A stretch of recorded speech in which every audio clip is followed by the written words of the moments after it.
Newtonen diskoa.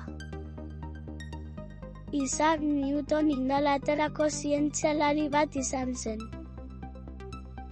Newtonek harri zuria 7 koloretan deskonposatzen zela aurkitu zuen.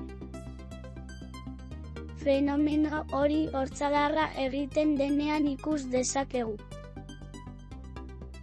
Bere teoria frogatzeko, Newtonen diskoa izeneko gailua asmatu zuen.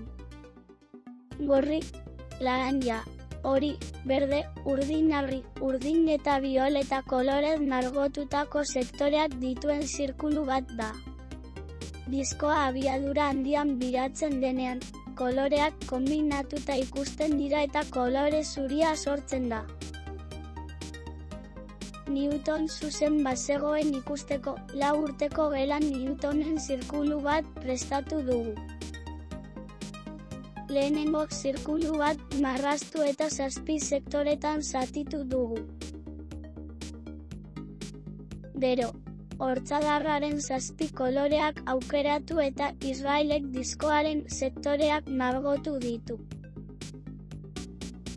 Israelek oso ondo egin du, sektore bakoitza kolore batekin soilik margotuz.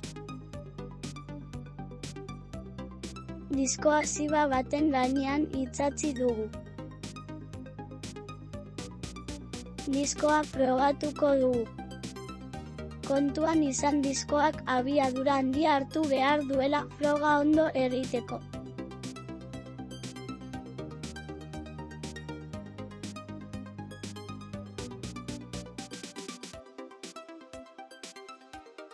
Newton zuzen zegoen.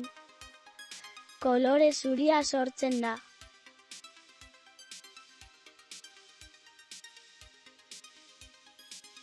Newtonen diskoa.